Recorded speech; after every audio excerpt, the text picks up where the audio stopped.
Selamat pagi anak-anak hebat. Kali ini kita akan belajar mengenai materi QoS Mikrotik atau Quality of Service Mikrotik. Bersama saya Ardi Aryansyah, mari kita pelajari.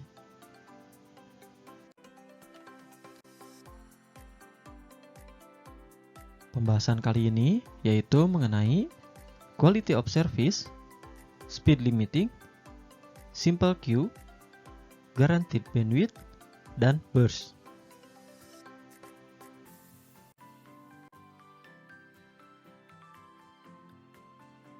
Oke, QoS Mikrotik itu apa sih?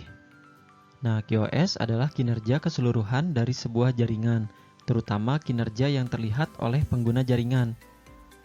Router OS Mikrotik mengimplementasikan beberapa metode QoS seperti pembatasan kecepatan lalu lintas, penentuan prioritas lalu lintas jaringan, dan juga yang lainnya. Nah, kalian bisa lihat di sebelah kanan ya, ada gambar. Di situ ada total bandwidth di paling kanan. Nah, dari total bandwidth yang ada, itu nantinya akan dibagi ke dalam beberapa bagian. Contohnya di sini ada base effort ya untuk queue-nya, ada untuk file transfer, email, dan web. Ini diberikan bandwidth paling besar. Dan ada untuk video dan juga untuk audio. Nah, ini bisa kalian bedakan. Ini hanya sebagai contoh saja, perumpamaan bahwa untuk QoS ini nantinya salah satunya adalah manajemen bandwidth ya, pengaturan untuk bandwidth tersebut. Bagaimana caranya bandwidth yang ada itu bisa dimaksimalkan penggunaannya, dan pastinya penggunaannya itu merata.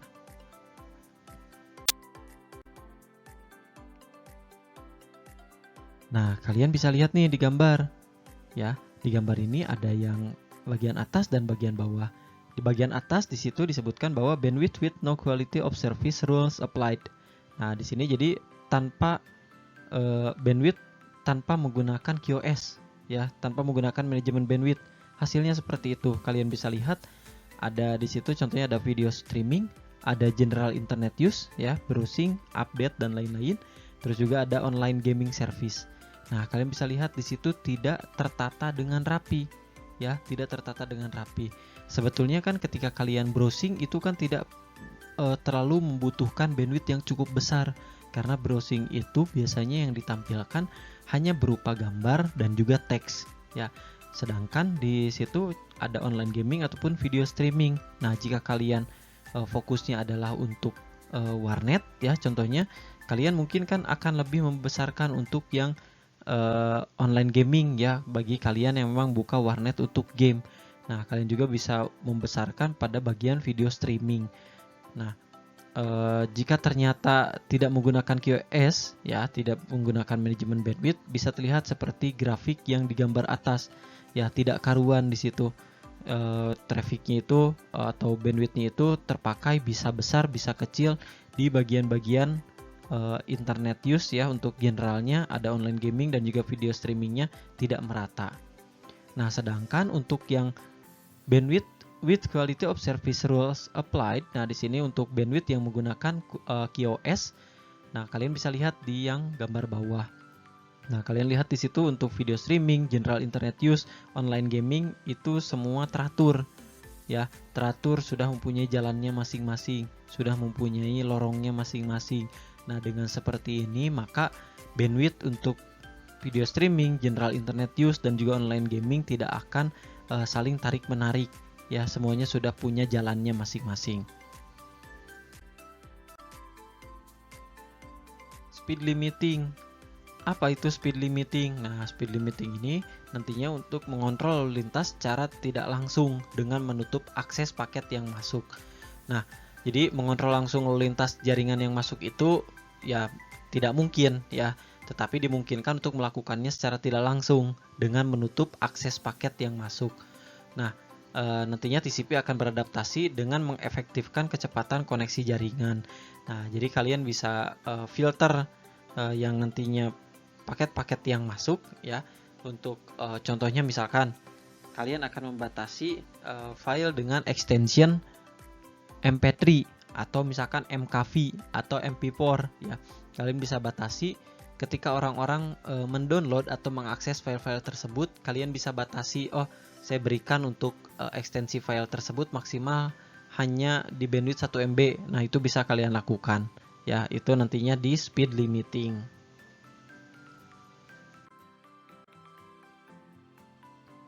Nah, selanjutnya ada simple queue. Nah, ini seperti yang sudah dijelaskan pada pertemuan sebelumnya, bahwa simple queue ini merupakan salah satu fitur manajemen bandwidth-nya atau QoS-nya MikroTik. Nah, simple queue ini salah satu pilihan service pada queue MikroTik untuk melakukan manajemen bandwidth. Ya, untuk melakukan manajemen bandwidth dengan mudah. Simple queue bisa digunakan untuk membatasi traffic upload dan juga traffic download.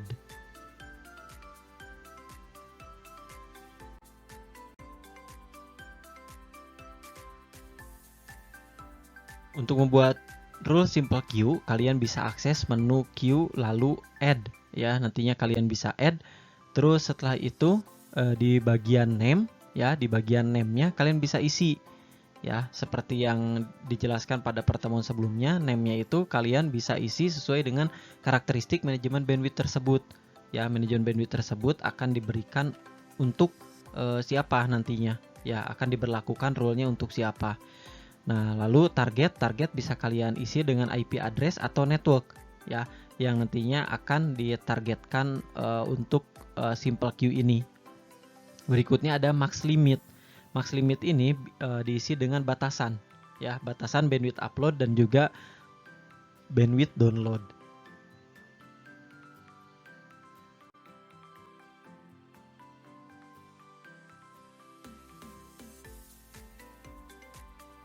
Nah, selain lalu lintas ke klien, ya tadi kalau di contoh sebelumnya itu untuk lalu lintas ke klien, ya, dibatasinya jadi lalu lintas klien yang nantinya akan browsing internet gitu ya, akan dibatasi. Nah, di sini selain lalu lintas ke klien, lalu lintas ke tujuan lain yang bisa dibatasi juga atau diperlambat. Ya, salah satunya misalkan ke tujuannya, ya, tujuannya itu misalkan mau ke suatu server. Ya, suatu server dengan IP tertentu kita akan batasi. Nah, kalian bisa isikan di bagian target, itu target yang nanti akan terkena limitnya, itu misalkan network atau IP address kliennya, lalu destination-nya adalah tujuannya, ya, tujuannya kemana nanti akan di limitnya berapa, itu bisa kalian isi. Nah, jadi ketika klien-klien pada target itu mengakses destination atau tujuannya, nah, maka hanya pada saat menuju ke tujuan tersebut saja limitasi bandwidth ini atau simple queue ini berlaku.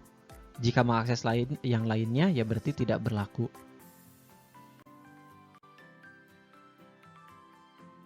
Nah, setelah kalian membuat rule pada simple queue, ya, kalian membuat manajemen bandwidth di simple queue, kalian bisa menggunakan fasilitas torch. Ya, torch ini digunakan untuk monitoring jaringan secara real time. Torch ini bisa digunakan untuk monitoring interface ataupun monitoring spesifik klien. Akan terlihat penggunaan jaringan pada interface atau target address yang dipilih. Nah, di sini kalian bisa mengatur set interface-nya, ya, interface mana yang akan kalian monitor.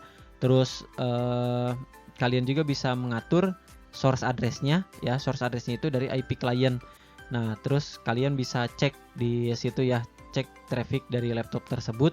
Itu biasanya ketika laptop tersebut ternyata menggunakannya banyak, dia akan terlihat nantinya bandwidth yang digunakan itu maksimal sesuai dengan yang diset pada simple queue tadi.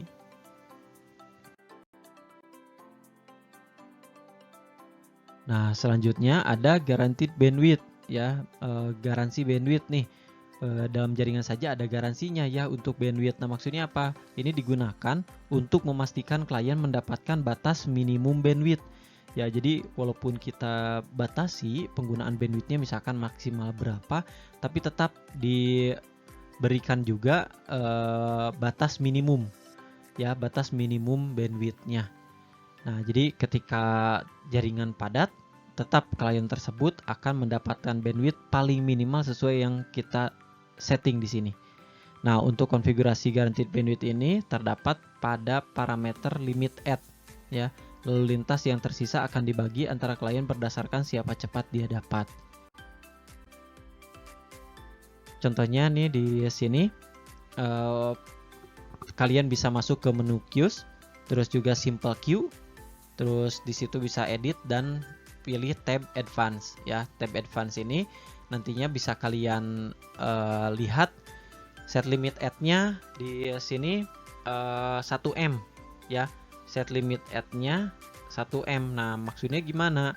Ya, berarti kalau set limitnya 1M itu menandakan bahwa klien ini nanti akan mendapatkan garansi bandwidth-nya itu sebesar 1 megabit ya untuk download dan juga untuk upload.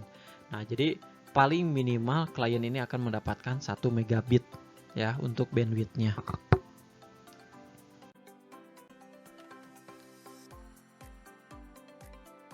Contohnya, total bandwidth-nya itu 10 megabit. Ada 3 klien, masing-masing mendapatkan bandwidth garansinya ya. Sisa bandwidth akan dibagi ke semua klien. Nah, di sini kalian bisa lihat nih untuk klien-kliennya, bisa di situ dilihat ada name-nya 129. Nah, di situ dapat limit add-nya ya, untuk upload-nya itu dapatnya cuma 1M ya. Nah, aktual bandwidth-nya yang di sebelah kanan. Jadi untuk klien 129 ini nantinya akan mendapatkan minimal bandwidth 1 megabit ya, sesuai dengan upload limit add ya. Kalian bisa lihat di guaranteed bandwidth nih yang diberikan keterangan warna merah. Ya, untuk aktual bandwidth-nya itu bandwidth yang saat ini sedang digunakan. Nah, untuk yang 130 diberikan limit add-nya atau paling minimalnya bandwidth-nya adalah 4M ya, atau 4 megabit per second. Nah, sedangkan saat ini sedang menggunakan sebesar 5,9 megabit per second. Nah, terus untuk yang klien 131 paling rendah atau paling minimum dia mendapatkan 2 megabit per second. Nah, aktual bandwidth-nya atau bandwidth yang digunakan sekarang sebesar 2,6 megabit per second. Selanjutnya ada burst ya. Burst ini digunakan untuk memungkinkan kecepatan data yang lebih tinggi untuk periode waktu jangka pendek. Ya, jadi dalam waktu-waktu tertentu bisa diaktifkan nih burst ini ya.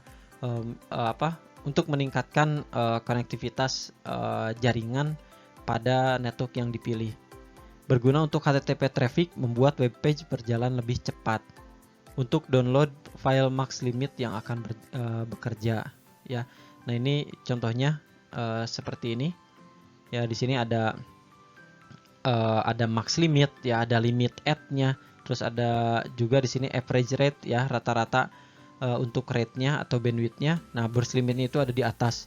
Nah, nanti dalam waktu-waktu tertentu akan ada burst limit nih. Dia tiba-tiba itu di angka kalau misalnya di sini diberikan angka 4, misalkan ini 4 megabit. Nah, dalam waktu beberapa detik ya, nantinya akan diberikan bandwidth sebesar 4 megabit per second. Nah, nanti setelah lewat dari waktu yang sudah ditentukan, maka akan kembali lagi normal ke max limit ya. Maksimal bandwidthnya itu kembali ke max limit. Max limitnya di sini yaitu 2 Mbps. Makanya kalian bisa lihat nih garis hitam ya. Garis hitam itu adalah penggunaannya. Ini awalnya di burst limit nih ya. Terus setelah itu di angka 3 dia langsung turun ke max limit dan terus saja di max limit. Berarti ini penggunaannya itu maksimal ya, maksimal. Setelah itu tiba-tiba turun. Nah, ketika turun seperti itu berarti ini sudah tidak digunakan lagi ya, sudah tidak terkoneksi ke jaringan. Kemungkinannya seperti itu.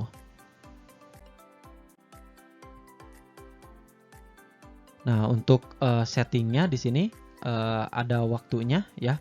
Ada waktunya di sini, terus juga ada burst limitnya berapa, burst thresholdnya berapa. Nah, tadi seperti yang di gambar sebelumnya.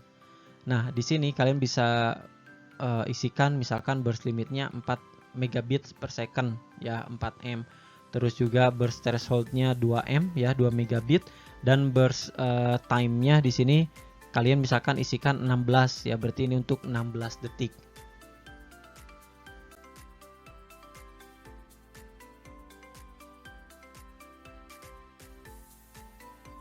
Nah, di sini ada burst limit ya. Tadi burst limit itu adalah maksimal upload dan download data yang bisa dicapai selama burst ya.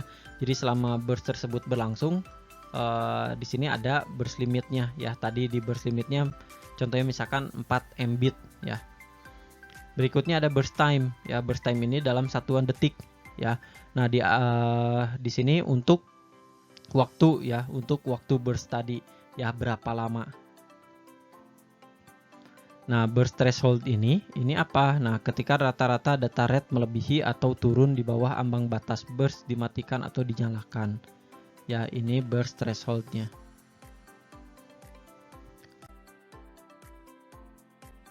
Oke, itulah penjelasan mengenai QoS mikrotik. Terus ikuti pembelajaran ini, tetap semangat, dan sampai berjumpa lagi pada pertemuan selanjutnya. Terima kasih.